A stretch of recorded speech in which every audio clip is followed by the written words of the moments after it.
A wet, wintry day in mid-December 1851. The man from Mrs. Ford's frame-makers stood in the rain and knocked on the door of 47 Queen Anne Street in Marylebone.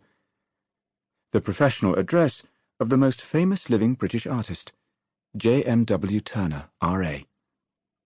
Ford's man had work to do there. Turner's den, as it had become known, looked more like the premises of a painter long dead than the workplace of a living legend. The quiet classical frontage, which once sat respectably alongside the street's other examples of Georgian restraint, had been let go. The windows were filthy, their cracked panes patched with paper. The paint on the front door had blistered, and the iron palisades were rusty. A short hag of a woman answered the frame-maker's knock. Her large head was draped with a piece of flannel, striving to conceal a nasty skin affliction. This was Hannah Danby, Turner's long-time housekeeper. She led Ford's man into a square vestibule barely illuminated by the neglected arched windows to either side of the door, which had become caked with dust. The hall was an empty brown space, bereft of ornament. As he followed Danby upstairs, the Gothic adventure continued. The tradesman was led into the top-lit custom-made gallery where Turner's paintings were displayed. The rain was flooding in by the skylight, Ford's man would later remember. Turner would not pay for plaster, so they had to put paper as well as they could, several pictures damaged.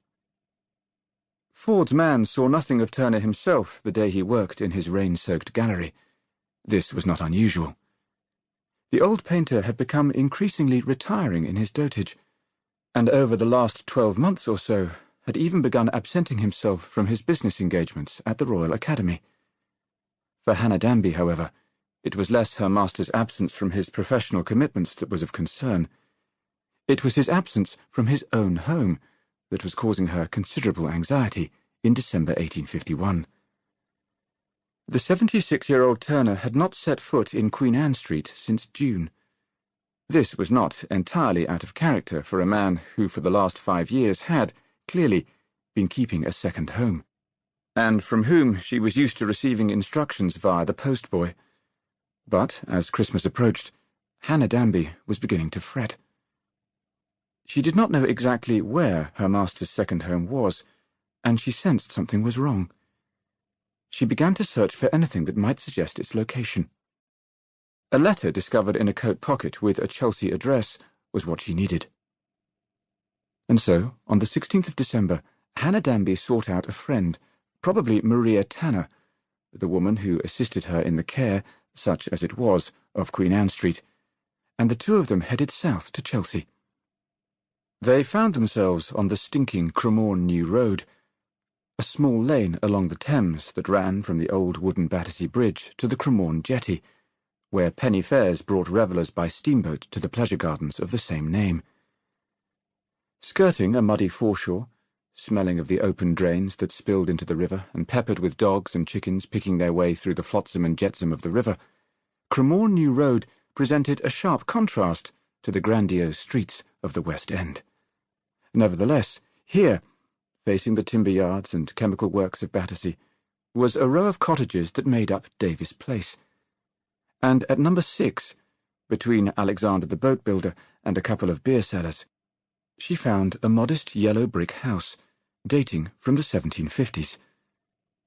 Despite the seedy location, it was charming enough in its own way, a 3-story yellow brick mid-terrace house, fronted by a low wooden picket fence and gate that contained a cottage garden.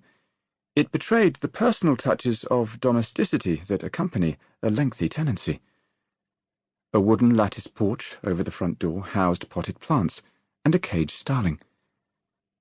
The property's 3 front-facing windows all had lovingly planted window boxes, and creepers had been allowed to grow up from one of them and crawl over the uppermost reaches of the facade. But most significantly, in contrast to the neighbouring houses, number 6 had been customised, at no little expense, to accommodate a high-level balcony or viewing platform, which, cut into the roof and contained by wrought-iron rails, offered an artist a bird's-eye view of London's river stretching out below. But Turner was not on his platform the day Danby called. And though she quickly ascertained from neighbours that a man fitting her master's description was at home, she also discovered from the hushed tones and shaken heads that they believed he was dying. On hearing this news, Hannah could not bring herself to go in. Instead, distraught, she determined to seek the assistance of Turner's cousin and solicitor, Henry Harper. Henry Harper lived in Lambeth. He was 17 years his cousin's junior. The Harpers and the Turners were strongly entwined. They shared not just blood, but plenty of family business, not least the final revisions Turner made to his will. They had also travelled together on the continent.